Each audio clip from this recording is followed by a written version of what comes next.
তাহলে যে বিষয়টি নিয়ে আলোচনা করব সেটা হচ্ছে আমাদের কন্ডিশনাল লজিক। তো কন্ডিশনাল লজিক বলতে আমরা বুঝতেছি এরকম যে কন্ডিশন বলতে আমরা কি বুঝতেছি শর্ত। তো কোনো একটা শর্তের সাপেক্ষে যখন আমরা একটা প্রোগ্রামকে দাঁড়া করাবো সেটাকে বলবো আমরা কন্ডিশনাল লজিক টাইপের প্রোগ্রাম। তো আসলে শর্ত বলতে কী হতে পারে বা এটার আসলে আমাদের বেসিক সিনটেক্সটা কী হতে পারে সেটা আমাদের একটু দেখা উচিত। হচ্ছে অনেকটাই দেখতে এরকম। তো এরকম বলতে কী বোঝাচ্ছে যে আমরা দেখতেছি যে আমাদের ইফ নামে একটা ফাংশন আছে, সেই ফাংশনের ভিতরে আমরা কী করতেছি যে আমাদের একটা কন্ডিশনকে পাস করতেছি বা একটা শর্তকে পাস করতেছি, তবে একটা প্রলং চিহ্ন দিয়ে আমাদের এই স্টেটমেন্টগুলোকে তুলে ধরতেছি। আবার এলিফ লিখছি, আবার একটা কন্ডিশন লিখছি, স্টেটমেন্ট লিখছি, তারপরে এলস দিয়ে স্টেটমেন্ট লিখছি। আচ্ছা, এখান থেকে হয়তো আমরা বুঝতে পারবো না, আমরা যদি একটা প্রোগ্রাম করে হয়তো খুব ভালোভাবে বুঝতে পারবো। যেমন আমরা যে পরীক্ষা দিই, তো পরীক্ষার ক্ষেত্রে আমাদের 33-এ কম পেলে আমরা বলি যে ফেল, এবং 33-এর উপরে পাইলে আমরা বলতেছি কি পাস। ঠিক আছে, তার মানে আপনাকে পরীক্ষাতে যদি পাস করতে হয় তাহলে আপনাকে অবশ্যই 33% মার্কসের বেশি পেতে হবে। তাহলে এই ক্ষেত্রে আমাদের কন্ডিশনটা বা শর্তটা হচ্ছে এরকম যে আপনাকে অবশ্যই সেখানে পাস করার জন্য 33-এ বেশি পাওয়া লাগতেছে এবং 33-এ কম পেলেই আপনি ফেল।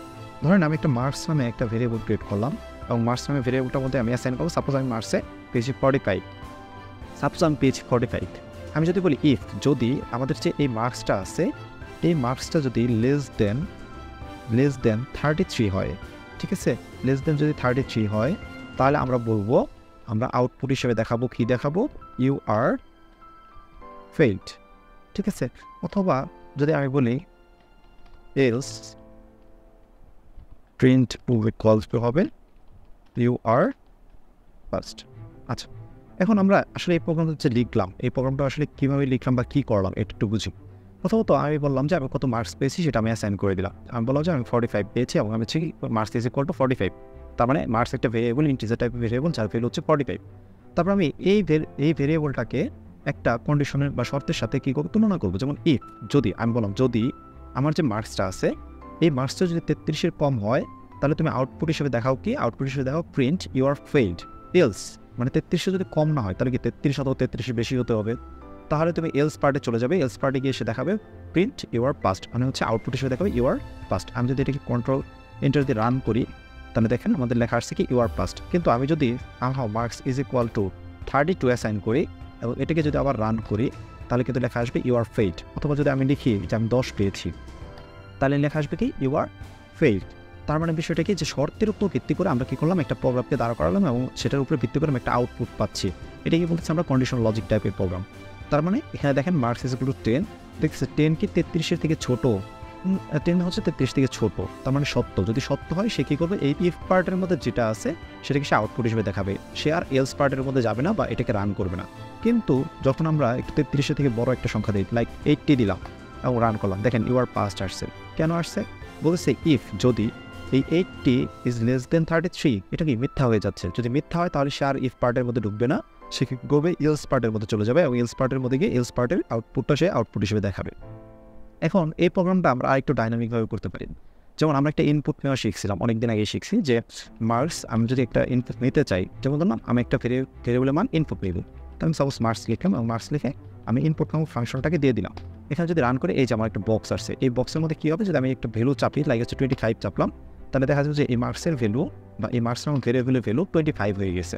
এবং আমি যদি এটা টাইপটা দেখতে চাই তাহলে টাইপ হয়ে যাবে কি, টাইপ হবে হচ্ছে টাইপ অফ মার্কস, এটা হচ্ছে স্ট্রিং টাইপের একটা ভ্যালু। ঠিক আছে, তো আমাদের তো আসলে মার্কস একটা, আমরা এতে একটা মার্কস আসলে কী হয়, ইন্টিজার অথবা ফ্লোট হতে পারে। এবং আমরা যদি একটা কন্ডিশন বা শর্তের মধ্যে যদি আমরা একটা ইন্টিজারের সাথে তুলনা করতে চাই তাহলে তো একটা ইন্টিজারকে তুলনা করতে হবে, একটা স্ট্রিংকে তো তুলনা করতে হবে। এই জন্য আমাদের কী করা লাগে, এটাকে হচ্ছে আমরা একটা কাস্টিং করি। তো এটাকে কী করলাম, কাস্টিং করলাম হচ্ছে ইন্টিজার হিসাবে। এই যে ইন্টিজার নাও ফাংশনের ভিতরে আবার ইনপুটকে ঢুকাই দিলাম। তাহলে এটা হচ্ছে কি আমাদের, এখন যদি আমরা ভ্যালুটাকে নেই, যেমন 25 দিয়েছিলাম, এখন ধরেন 35 লিখলাম, 35 লিখলাম এবং মার্কস দেখতেছি যে মার্কসের ভ্যালু দেখি 35 চলে আসছে এবং যদি টাইপ অফ মার্কস দেখি তাহলে আমাদের কী আসবে, ইন্টিজার আসবে। ঠিক আছে, এখন আমি যদি আরও কিছু যদি দেখাতে চাই, যেমন কোনো একটা বিষয় দেখাতে চাচ্ছি, যেমন what is your marks, input নেওয়ার সময় যদি আমি দেখাইতে চাই কোনো কিছু, যেমন হোয়াট ইজ ইউর মার্কস, এই লেখাটা দেখাতে চাচ্ছি, তাহলে এখন কী হবে, দেখেন এই যে হোয়াট ইজ ইউর মার্কস আসছে, একটা বক্স আসছে, তারপর আমি যদি 25 চাপি তাহলে কী হবে, সেখানে 25টা হচ্ছে মার্কসের ভ্যালুর মধ্যে অ্যাসাইন হয়ে যাবে। এখন মার্কসের নতুন ভ্যালু হয়ে যাবে 25 এবং টাইপ অফ মার্কস যদি আমি দেখি সেটা হয়ে যাবে ইন্টিজার। ঠিক আছে, তাহলে এইভাবে আমরা সবসময় কী করতে পারি, একটু ডাইনামিকভাবে প্রোগ্রামটা করতে পারি। যেমন আমরা মার্কসের ইজ ইকুয়াল টু 80 সবসময় না লিখে আমরা হচ্ছে ইউজার থেকে নিব। তাহলে এখন আমাদের কী হবে, দেখেন এখন যদি আমি লিখি হোয়াট ইজ ইউর মার্কস, আমি লিখলাম সাপোজ হচ্ছে 65, তখন সে আমাকে ওই 65-এর উপরে ভিত্তি করে একটা শর্ত উপর ভিত্তি করে আমাকে একটা আউটপুট দেখাবে ইউ আর পাস্ট।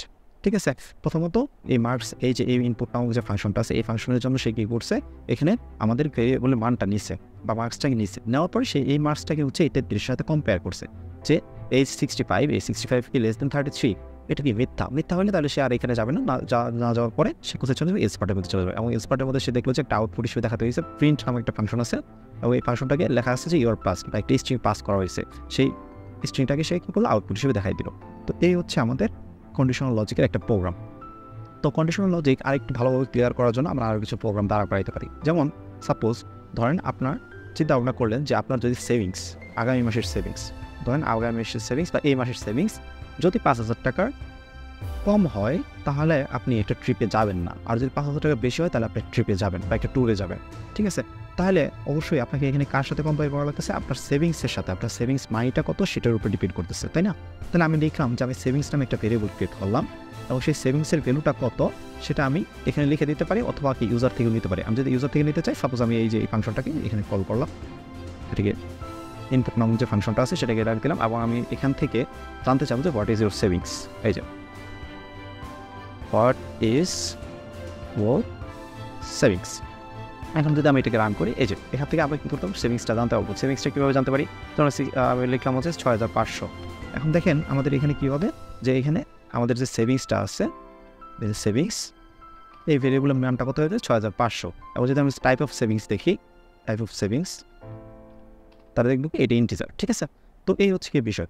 এখন আমি এই সেভিংস নামক যে ভেরিয়েবলটা আছে এই ভেরিয়েবলকে তুলনা করবো। কিসের সাথে তুলনা করবো, আমি চিন্তা ভাবনা করতেছি যে আমরা যদি 5,000 সাথে যদি তুলনা করি, এবং তুলনা করার পরে দেখি যে 5,000 টাকা কম আসছে সেভিংসটা, তাহলে কী করবো, আমি বলবো যে আমি ট্যুরে যাবো না, আদারওয়াইজ বলবো আমি ট্যুরে যাবো। তার মানে কি, যদি আমার এই সেভিংসটা লেস দেন 5,000 হয়, আমি আউটপুট হিসেবে দেখাইলাম এরকম যে I won't go for a trip, আমি কোনো ট্রিপে যাচ্ছি না।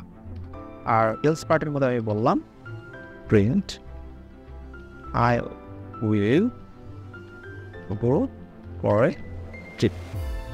তো বিষয়টা একটু দেখি মূলত এখানে কীভাবে কী কন্ডিশনটা কাজ করবে। প্রথমত সে সেভিংস যে নামক যে ভেরিয়েবলটা করা হয়েছে বা তৈরি করা হয়েছে সেটার কী করবে, ভ্যালু নিবে, সেই ইউজার থেকে একটা ভ্যালু নিবে। তো আমি যত চাপবো সেটাই হচ্ছে কি সেভিংস নামক ভেরিয়েবলের মধ্যে অ্যাসাইন হয়ে যাবে। যদি আমি 5,000 চাপি তাহলে 5,000 অ্যাসাইন হবো, 6,500 চাপলে 6,500 অ্যাসাইন হবে, 7,000 চাপলে 7,000 অ্যাসাইন হবে। তারপরে সেই এই সেভিংসের যে ভ্যালুটা আছে এই ভ্যালুটাকে সে হচ্ছে 5,000 সাথে কম্পেয়ার করবে।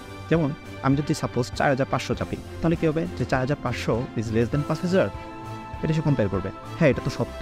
যদি সত্য হয় তাহলে সে এই যে ইফ পার্টের মতো যতটুকু আছে এটাকে এক্সিকিউট করবে, এবং সে প্রিন্টে দেখাবে আউটপুট হিসেবে দেখাবে কি I will go for a trip. তার মানে 5,000 টাকা কম হলে আমি ট্রিপে যাবো না।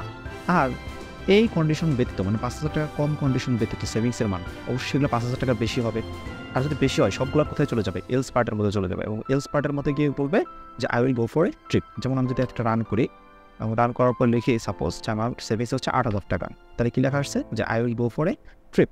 আমি যদি আবার রান করি এটাকে, এবং রান করে আমি যদি লিখি হচ্ছে আমার সেভিংস হচ্ছে 3,500 টাকা, তাহলে কি I want go for a trip. আশা করি এ পর্যন্ত বোঝা গেছে। তো এর পরবর্তীতে আমাদের একাধিক কন্ডিশন তো থাকতে পারে। এখানে আমরা কী দেখলাম যে আমাদের দুইটা কন্ডিশন কাজ করতে আসছে, যে 5,000 টাকা কম আর একটা 5,000 টাকা বেশি হলে আমরা কী করবো।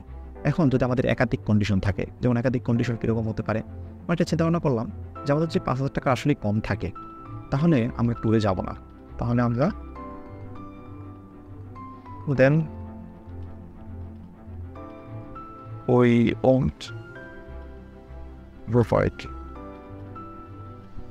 ঠিক আছে, 5,000 টাকার যদি কম থাকে, আমার টাকা যদি হয় 5,000 থেকে 7,000 টাকার মধ্যে, 5,000 থেকে 7,000 টাকার মধ্যে, তাহলে আমি ডিসিশন নিলাম যে আমি I will go for Bandarban. আর আমি চিন্তা ভাবনা করলাম যে না, আমার টাকা যদি 7,000-এর বেশি হয়, 7,000 থেকে বেশি হয়, তাহলে I will go for Saint Martin. তার বিষয়টা কী হলো একটু আমরা বুঝি। যদি আমার একটা মাসের সেভিংস যদি 5,000 টাকা কম হয়, তাহলে আমি কী করবো, আমি ট্রিপে যাবো না। আমি এরকমভাবে একটা চিন্তা ভাবনা করছি। যদি আমাদের টাকা এই 5,000 থেকে 7,000-এর মাঝখানে হয়, তার মানে 5,000 টাকার থেকে বেশি এবং 7,000 টাকার থেকে কম, 5,000 টাকার থেকে বেশি এবং 7,000 টাকার কম, তার মানে বিষয়টা হচ্ছে এরকম যে আমার টাকা যদি কীরকম হয়, যে আমার যে সেভিংসটা আছে এই সেভিংসটা আমি শর্তটা এখানে দিতেছি যে আমার যে সেভিংসটা আছে এই সেভিংসটা যদি গ্রেটার দেন অর ইকুয়াল 5,000 হয় এবং বলতে কী বোঝাচ্ছি আমরা এবং বলতে বোঝাচ্ছি আমরা সেভিংসটা যদি আমাদের লেস দেন 7,000 হয় তাহলে আমরা কোথায় যাচ্ছি? বান্দরবন যাচ্ছি, কন্দনে যাচ্ছি। তো বিষয়টা হচ্ছে অনেকটা এরকম, ঠিক আছে? দুইটা কন্ডিশন, যেমন আমরা এখানে কি করছি, এখানে কিন্তু একটা আমাদের ওই যে অপারেটর যেটা ছিল লজিক্যাল অপারেটর, সেই লজিক্যাল অপারেটর ব্যবহার করতেছি। লজিক্যাল অপারেটর কীরকম? যে আমার কন্ডিশনটা দুইটাকেই সত্য হইতে হবে, যেমন 5,000 থেকে 7,000 রেঞ্জের মধ্যে হইতে হবে। তার মানে কি আমার সেভিংসটা অবশ্যই 5,000 টাকা থেকে বেশি হইতে হবে এবং সেভিংসটা 7,000 টাকা থেকে কম হইতে হবে। এবং যেহেতু বলতেছি এবং ইংলিশ তো এবং আমরা দেখছিলাম অর এবং নট তিনটা অপারেটর ছিল, আমাদের তিনটা অপারেটর ছিল লজিক্যাল অপারেটর। আমরা দেখছিলাম যে দুইটা কন্ডিশনে যখন সত্য হবে তখন এটা সত্যকে রিটার্ন করে। তো এই জিনিসগুলো আমরা দেখে আসছি আগেই। আর তারপরে আমরা বলতেছি 7,000 টাকা যদি বেশি হয় তারপর সেন্ড মার্টে যাবে। তাহলে এই কন্ডিশনটা আমরা কীভাবে টার্ন করাইতে পারি? যেমন আমি ফার্স্টে হচ্ছে সেভিংসের ভ্যালুটা কত সেটা আমাদেরকে জানতে হবে। তাহলে জানার জন্য আমরা কী করবো? একটা ইনপুট নামক ফাংশন নিলাম, দেখে আমি এখানে একটা লিখে দিলাম যে হোয়াট ইজ ইউর সেভিংস। তাহলে এই লেখাটা সেখানে চলে আসবে, ঠিক আছে? অনেকটা দেখতে এরকম হবে। আমি যদি সেভিংস লিখি 5,000 তাহলে 5,000 আকারে আসবে, কিন্তু সমস্যা হচ্ছে কোথায়? যে এটা কিন্তু স্ট্রিং আকারে নিবে। এর জন্য আমাদের কী করবে? এটাকে কাস্টিং করতে হবে। কিসে কাস্টিং করতে হবে? ইন্টিজারে কাস্টিং করতে হবে। আমরা ইন্টিজারে কাস্টিং করে দিলাম। করার পর আমি বললাম ইফ যদি আমার এই সেভিংস যেটা আছে এই সেভিংসটা যদি 5,000 এর কম হয় তাহলে আমাদের আউটপুট হিসেবে দেখাও I want go for a trip, ঠিক আছে? তারপর আরেকটা কন্ডিশন কী হইতে পারে? আমরা যদি একাধিক কন্ডিশন যুক্ত করতে চাই তাহলে আমাদেরকে লিখতে হবে এলস ইফ না লিখে অনেকটা সি প্রোগ্রামিং লিখতে হয় এলস ইফ, কিন্তু আমরা পাইথনে লিখে হচ্ছে এলিফ লিখে আমাদের আবার আরেকটা কন্ডিশনের জন্য এরকম একটা বক্স নিতে হবে, নিয়ে এখানে কন্ডিশনটা দিতে হবে। যেমন আমি বললাম যে সেভিংসটা হচ্ছে গ্রেটার দেন অর ইকুয়াল 5,000 যদি হয় এবং এই সেভিংসটাই যদি 7,000 টাকার কম হয়। দেখেন আমি কিন্তু দুইটা কন্ডিশনকে এখানে পাস করছি, এক জায়গায় দুইটা কন্ডিশনকে পাস করছি এবং কোন অপারেটর দিয়ে? লজিক্যাল অপারেটর দিয়ে, নামক অপারেটর দিয়ে, ঠিক আছে? আর বলতে সেভিংস হচ্ছে 5,000 টাকার বেশি এবং সেভিংস হচ্ছে 7,000 টাকার কম।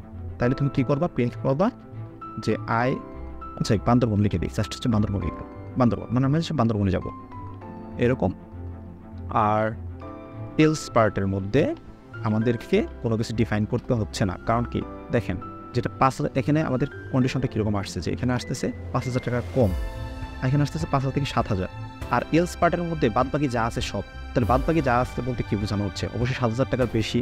তাহলে আমাদের এখানে আমরা নতুন করে কন্ডিশনটা লিখতে হচ্ছে না, তাহলে আমাদের কী লিখলাম? জাস্ট প্রিন্টিং লিখলাম যে I will go to Saint Martin.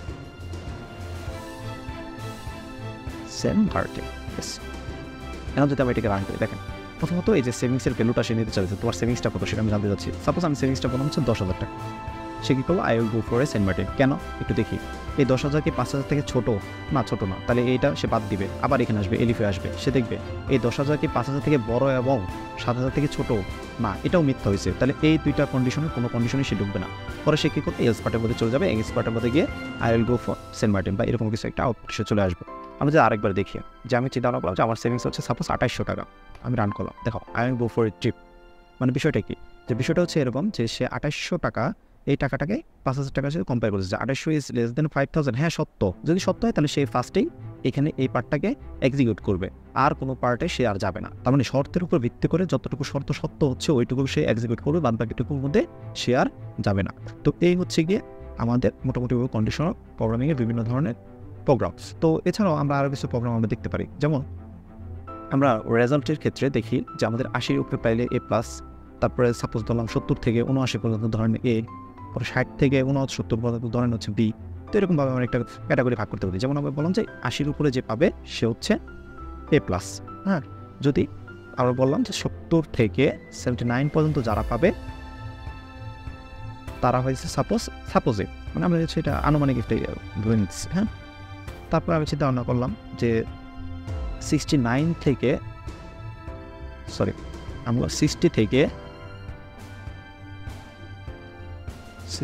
69 পর্যন্ত যারা থাকবে তারা সাপোজ দিলাম ডি, আর যারা 60 লেস, 60 থেকে কম তারা তখন ফেল। তার মানে কি এখানে কিন্তু আমাদের একাধিক কন্ডিশনের একটা প্রোগ্রাম চলে আসছে। একাধিক কন্ডিশনের প্রোগ্রাম যেহেতু চলে আসছে সেহেতু আমরা দেখবো যে কীভাবে কী প্রোগ্রামটা সলভ করা লাগে। যেমন আমি এখানে যে কন্ডিশনগুলো আছে ওই কন্ডিশনগুলোকে একটু দেখবো এবং এখানে অ্যাপ্লাই করবো। প্রথমত আমাদের কী করতে হবে? একটু মার্কস জানতে হবে। একজনের কাছ থেকে সাপোজ মার্কস জানবো, তো তো মার্কস জানার জন্য একটা মার্কস নামে একটা ভেরিয়েবল ক্রিয়েট করতে পারি। মার্কসকে আমি একটা ভেরিয়েবল ক্রিয়েট করলাম এবং ইনপুট নামক ফাংশন দিয়ে ওই মার্কসের ভ্যালুটা নিতে পারি। এবং আমি একটু ইউজারকে একটু ভালোভাবে বোঝানোর জন্য আমি লিখলাম যে what is your marks, what is your marks আমি নিলাম। তারপর আমি কী করলাম, আমি ইন্টিজার নামে ভেরিয়েবলের মধ্যে এটা কাস্টিং করে দিলাম। ঠিক আছে, আমি বললাম ইফ যদি এই যে মার্কসের ভ্যালুটা আছে এটা যদি গ্রেটার দেন অর ইকুয়াল 80 হয়, গ্রেটার দেন অর ইকুয়াল 80 হয়, তুমি আউটপুট হিসেবে দেখাও যে ইউ গট এ প্লাস। ঠিক আছে, তো ইউ গট এ প্লাস। তারপরে আমি বললাম যে এলস এলিফ আমাকে আরও কন্ডিশন, একাধিক কন্ডিশন অ্যাড করতে দিচ্ছে, তাহলে আমরা কী করবো, আমরা বলবো যে মার্কসের ভ্যালু 70 থেকে 79, 70 থেকে 79, তার মানে বলতেছি মার্কসের value is greater than or equal হচ্ছে 70 অ্যান্ড এই মার্কসের ভ্যালুটা লেস দেন হবে কত, 79। মার্কসের ভ্যালু লেস দেন হবে কত, 79। আমাদের আউটপুট হিসেবে দেখাতে হবে কি যে ইউ হ্যাভ গট এ। ঠিক আছে, তারপরে আমরা আরেকটা কন্ডিশন অ্যাড করি যে এলিফ দিয়ে বললাম যে মার্কসের ভ্যালু, এই যে মার্কসটা আছে এই মার্কসটার ভ্যালু যদি গ্রেটার দেন অর ইকুয়াল 60 হয় এবং এই মার্কসের ভ্যালু লেস দেন 69 হয়, তাহলে আমি বলবো আউটপুট হিসেবে বলবো এটা কি বি, জাস্ট হচ্ছে বি লিখলাম। আর এলস পার্টের মধ্যে বাদ বাকি সব হচ্ছে এলস পার্টের মধ্যে চলে যায়। কারণ হচ্ছে কি দেখেন আমাদের কন্ডিশন কয়টা, 1টা 2টা 3টা 4টা, আমরা অলরেডি 1টা 2টা 3টা কন্ডিশন অ্যাপ্লাই করে ফেলছি। 4 নম্বর কন্ডিশনে আমরা চাই খুব সহজভাবে এটা দেওয়া লাগে না, এটা এলস পার্টের মধ্যে অটোমেটিক চলে যায়। তাহলে কী বলবো আমরা, ফেইড। বাস, এখন ধরেন আমি একটা প্রোগ্রামটাকে রান করি, আমাকে মার্কসের ভ্যালুটা জানতে যাচ্ছে। সাপোজ আমি মার্কস বললাম যে আমি পাইছি হচ্ছে 55, রান করলাম, দেখেন কি আসছে, ফেইল্ড। কেন আসছে যে দেখি 55কে 80 থেকে বড়, মিথ্যা। 55কে 70 থেকে 79-এর মাঝখানে, না এটাও মিথ্যা। 55কে 60 থেকে 69-এর মাঝখানে, না মিথ্যা। তাহলে কি হবে, তাহলে সে হচ্ছে এলস পার্টের মধ্যে চলে যাবে। কেননা এই কটা কন্ডিশন ব্যতীত যাই হোক সেগুলো কিন্তু সবগুলো কী হবে, যে এগুলো 60-র নিচে হবে। তাহলে এই যে এগুলো, এটা কী হলো, ফেইল্ড হিসেবে রিটার্ন করবে। আমরা যদি আবার একটু রান করে সাপোজ আমরা চিন্তা ভাবনা করলাম যে আমি হচ্ছে 65 পেয়েছি, দেখেন আমাকে রিটার্ন করতেছে বি। 65 কোন ক্যাটাগরির মধ্যে করতেছে, দেখেন মার্কসের ভ্যালু 60-র উপরে এবং মার্কসের ভ্যালু 69-এর নিচে, মানে 60 থেকে 69 রেঞ্জের মধ্যে। 65 কোথায় বলতেছে, তাহলে এখানে বলতেছে, তাহলে সেই আউটপুট হিসেবে যে প্রিন্ট বিকে সে দেখাচ্ছে। আমরা যদি আবার একটু রান করে এবং আমি লিখলাম হচ্ছে সাপোজ আমি 95 পেয়েছি, তাহলে দেখেন you have got A plus. কেন, কারণ হচ্ছে 95 is greater than or equal 80। ঠিক আছে, তো এই হচ্ছে গিয়ে আমাদের মূলত এই আমরা যদি বলি যে আমাদের পরীক্ষার যে মার্কসের উপর ভিত্তি করে বিভিন্ন ধরনের গ্রেডিং সিস্টেম তৈরি করা, এটা হচ্ছে এই ধরনের প্রোগ্রামে আমরা কাজ করে থাকি। আচ্ছা, এখন আমরা আরেকটা প্রোগ্রাম তৈরি করব, সেটা হচ্ছে ধরি আমরা হচ্ছে একটা দোকানের জন্য একটা কাজ করতেছি। তো দোকানের যে ইয়ে আছে, আমাদের ম্যানেজার আছে, সে আমাদের কাছে এমনভাবে চাইলো যে আমাকে এমন একটা প্রোগ্রাম তৈরি করে দিতে হবে যেখানে হচ্ছে কি ভ্যাট ক্যালকুলেট করে, মানে প্রোডাক্টের প্রাইসের দাম সে নিবে বা প্রোডাক্টের প্রাইসের দাম সে জানতে চাবে, সেটা ইনপুট দেওয়ার সাথে সাথে সেখানে ভ্যাট ক্যালকুলেশন করে টোটাল কত টাকা পে করতে হবে এটা সে দেখায় দিবে। ঠিক আছে, তো এই ধরনের প্রোগ্রামগুলো আসলে আমরা কীভাবে তৈরি করতে পারি, আমাদেরকে প্রথমত বুঝতে হবে যে সাপোজ আমরা চিন্তা ভাবনা করলাম যে আমাদের 5000 টাকার নিচে যদি কোনো প্রোডাক্ট থাকে, সে আমাদেরকে বলে দিছে এরকমভাবে যে 5000 নিচে যদি কোনো প্রোডাক্ট থাকে তাহলে কোনো ধরনের কোনো ভ্যাট প্রদান করতে হবে না। আর 5000 টাকার উপরে যদি কোনো প্রোডাক্ট থাকে তাহলে তাকে হচ্ছে কি ভ্যাট প্রদান করতে হবে, এবং কত পার্সেন্ট ভ্যাট দিতে হবে, সাপোজ 7% ভ্যাট দিতে হবে। তাহলে আপাতত একটা কন্ডিশন আগে দাঁড়া করাই। ঠিক আছে, আমরা আগে সাপোজ প্রাইস নামে একটা ভেরিয়েবল ক্রিয়েট করব। প্রাইস নামে একটা ভেরিয়েবল ক্রিয়েট করে আমি চিন্তা করলাম যে ইনপুট যেটা আছে এটা দাঁড়া করে না, আমরা বলবো what is product price, what is product price, এবং এটাকে আমি হচ্ছে ইন্টিজার অথবা ফ্লোটে কনভার্ট করতে পারি, ফ্লোটে কাস্টিং করলাম। হ্যাঁ, ঠিক আছে, এখন এটা দ্বারা আমরা কী করতেছি, আমরা একটা প্রাইস নিতেছি, মানে আমার যে প্রোডাক্টের প্রাইসটা আছে সেটা আমরা ইনপুট দেবো, অটোমেটিক সে ভ্যাট ক্যালকুলেশন করে টোটাল কত টাকা পে করতে হবে সেটা আমাদেরকে দেখাই দিবে। তো এর আগে আমরা একটা জিনিস বলি যে এখানে একটা শর্ত আছে এরকম যে 5000 টাকার নিচে কোনো প্রোডাক্ট হলে সেখানে কোনো ধরনের কোনো ভ্যাট দিতে হবে না, 5000 টাকার উপরে প্রোডাক্ট হলে ভ্যাট দিতে হবে। তার মানে ইফ যদি আমাদের এই প্রাইসটা 5000 টাকার কম হয়, ঠিক আছে, আমাদের আউটপুট আসবে কীরকম, যে আউটপুট আসবে you don't need to pay VAT. ঠিক আছে, a VAT else get fin you should pay VAT. দেখো আমরা যদি এখন এটা রান করলাম, এই যে রান করার পরে প্রাইসটা জানতে চাচ্ছি আমি, সাপোজ প্রাইস বললাম আমাদের প্রোডাক্টের, সাপোজ আমি শপিং করছি, শপিং করার পর আমার টোটাল প্রাইস আসছে হচ্ছে 4900 টাকা। সে কি বলেছে, you don't need to pay VAT, ঠিক আছে। এখন সাপোজ আমার প্রোডাক্ট প্রাইস আসছে সাপোজ 6500 টাকা, সে আমাদের বলছে কি ইউ শুড পে ভ্যাট, ঠিক আছে। এখন আমাকে বিষয়টা হচ্ছে এরকম যে 5000 টাকার নিচে হলে তো ভ্যাট পে করতে হবে না, ভালো কথা, কিন্তু 5000 টাকার উপরে হইলে কত টাকা ভ্যাট পে করতে হবে এরকম একটা প্রোগ্রাম তৈরি করতে বলছে তারা, ঠিক আছে। তো এখানে আমরা কি করতে পারি, আমরা চিন্তা ভাবনা করলাম যে আমাদের ভ্যাটটা কত পার্সেন্ট বলছে, 7%। আমাদেরকে বলতেছে ভ্যাটটা কত পার্সেন্ট, 7%। কিসের 7%? প্রাইসের 7%, আমাদের টোটাল প্রাইস তার 7%। তাহলে আমি একটা ভ্যাট নামে ভেরিয়েবল ক্রিয়েট করি এই পার্টের মধ্যে, এই এলস পার্টের মধ্যে, এই যে এলসের নিচে ভ্যাট নামে একটা ভেরিয়েবল ক্রিয়েট করলাম, বলা যে ওটা হচ্ছে প্রাইস, এবং প্রাইসের কত পার্সেন্ট, 7%। 7% বলতে কত বোঝানো, 0.07, ঠিক আছে, 0.07। অনেকটাই যে এরকম, আমি যদি এখানে একটু ক্যালকুলেশন করি, যেমন সাপোজ ধরেন 6000 টাকা প্রোডাক্ট কিনছেন এবং আপনি ভ্যাট হচ্ছে 7%, তাহলে কিন্তু এই যে এইভাবে একটা রিটার্ন হলে 420 টাকা তার ভ্যাট হয়। হ্যাঁ, তাহলে আমি কী বললাম, এই যে ভ্যাট নামক যে ভেরিয়েবলটা আছে, এই ভ্যাট নামক ভেরিয়েবল ইজ ইকুয়াল টু লিখলাম যে আমাদের প্রাইসটা আমি যত ইনপুট করবো সেই প্রাইসের সাথে সে 0.07 গুণ করবে, এবং গুণ করে যা পাবে মানে ভ্যাটের পরিমাণ, সেটা হচ্ছে ভ্যাট নামক ভেরিয়েবলের মাঝখানে রাখবে। এখন যদি আমি এই যে ভ্যাট নামক ভেরিয়েবলটাকে দেখাই দিই যে ইউ শুড পে ভ্যাট, কত পে ভ্যাট, আমি বললাম যে ভ্যাট। এগুলো আমি শিখাইছি যে কীভাবে হচ্ছে আমাদের ভেরিয়েবলের সাথে একটা স্ট্রিংকে পাস করা লাগে বা লিখতে হয়, এগুলো আমাদের আগে শেখানো আছে। যাক, এন্টার দিলাম। এখন সাপোজ আমার বললাম যে আমার প্রোডাক্টের প্রাইস হচ্ছে 3500 টাকা, তাহলে দেখেন you don't need to pay VAT, ঠিক আছে।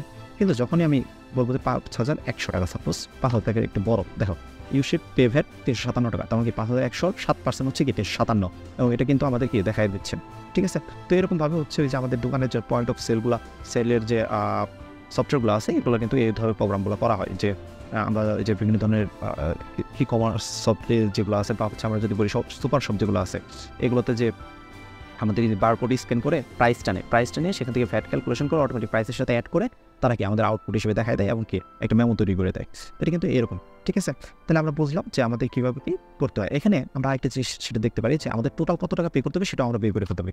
তাহলে টোটাল কত টাকা পে করতে হবে, আমরা টোটাল নামে একটা ভেরিয়েবল নিলাম, এবং টোটাল ভেরিয়েবলের মাঝখানে বললাম যে আমাদের যে প্রাইসটা আছে সেই প্রাইসের সাথে ভ্যাটকে অ্যাড করে দাও। তার মানে কি টোটাল কত টাকা হবে, আমাদের যে প্রাইসটা, প্রোডাক্টের প্রাইসটা হবে সেই প্রাইসের সাথে যত টাকা ভ্যাট হবে সেটাই তো আমাদের টোটাল পে করতে হবে, ঠিক আছে না। তাহলে এই যে টোটাল নামক ভেরিয়েবলের মাঝখানে আমরা অ্যাসাইন করলাম। এখন আমরা দুইটা ভেরিয়েবলকে একসাথে দেখাতে যাচ্ছি, সেটা দেখানোর নিয়ম কি, যে ইউ শুড পে ভ্যাট, তারপর আমি একটা সেকেন্ড ব্র্যাকেট দিলাম, ফর্মেটিং এগুলো শিখেছি, ফর্মেট দিয়ে শিখেছিলাম, একটা ফাংশন দিয়ে শিখেছিলাম, ইউ শুড পে টোটাল, একটা সেকেন্ড ব্র্যাকেট দিলাম, তারপর আমরা ডট ফরম্যাট নামক একটা ফাংশন আছে সেটাকে কল করবো, ডট ফরম্যাট আমি একটা ফাংশনকে কল করলাম ভ্যাট, আর তারপর আমি লিখতেছি হচ্ছে টোটাল। আচ্ছা, এগুলো কিন্তু আমরা ফার্স্টের দিকে পড়ায় আসছে, ঠিক আছে। তো ফার্স্টের যে টিউটোরিয়ালগুলো আছে 1 2 3 এখানে কিন্তু বলা আছে, 1 নম্বর টিউটোরিয়ালের মধ্যে বলা আছে যে এটা কীভাবে লিখতে হয়। তো আমরা এটাকে যদি রান করি, সাপোজ আমি প্রোডাক্টের প্রাইস বললাম হচ্ছে 7000 টাকা, আমার যে প্রোডাক্ট আছে সেটা 7000 টাকা। দেখেন ইউ শুড পে ভ্যাট 490 টাকা, 7000 টাকার 7% হচ্ছে কি 7490, এবং ইউ শুড পে টোটাল 7490, 7000 আর 490কে যোগ করেন 7490। আচ্ছা, এটা কীভাবে বলো একটু দেখি। প্রথমত এই যে প্রাইস নামক এই যে এটা আছে, এখানে যে ইনপুট নামক ফাংশনটা আছে, এই কারণে কী করছে, সে হচ্ছে হোয়াট ইজ এর প্রোডাক্ট প্রাইস, এই যে লেখাটা আগে দেখাইছে, দেখানোর পর একটা বক্স আসছে, বক্সের মধ্যে কেন আসছে, এই ইনপুটটা নেওয়ার জন্য। তো ইনপুটটা দিলাম 7000 টাকা, কী করলো, প্রাইসের ভ্যালু হয়ে চললো, প্রাইস ভেরিয়েবলের মান হয়ে গেলো তখন 7000। তখন দেখতেছে if price is less than 5000, প্রাইসের ভ্যালু কত, 7000 কি 5000 টাকা থেকে ছোট, এটা মিথ্যা। যদি মিথ্যা হয় তাহলে এখানে আসছে যাবে না, এলস পার্টের মধ্যে চলে গিয়ে সে দেখতেছে ভ্যাট নামক একটা ভেরিয়েবল আছে, সেটা ইজ ইকুয়াল টু লেখা আছে এই প্রাইস এবং তার সাথে 0.07 গুণ করতে হবে। তার মানে আমাদের 7000 টাকা যে দিলাম 7000 সাথে 0.07 গুণ করে ভ্যাটের মধ্যে রাখবেন, ভ্যাট নামক ভেরিয়েবলে, তাহলে মান হয়ে যাবে তখন 490, এবং তারপর total is equal to price এবং ভ্যাটের যোগফল। প্রাইস হচ্ছে কত 7000 এবং ভ্যাটের মান কত 490, তার মানে কোনো 490 আর 7000 এই দুটো যোগ করে সে হচ্ছে 7490 টাকা এই টোটালের মাঝখানে রাখলো। তারপর প্রিন্ট আউটপুট হিসেবে দেখাতে চাচ্ছি, কি দেখাবো, যে ইউ শুড পে ভ্যাট, আমরা একটা সেকেন্ড ব্র্যাকেট নিলাম, এবং you should pay VAT pay total একটা সেকেন্ড ব্র্যাকেট নিলাম, ঠিক আছে।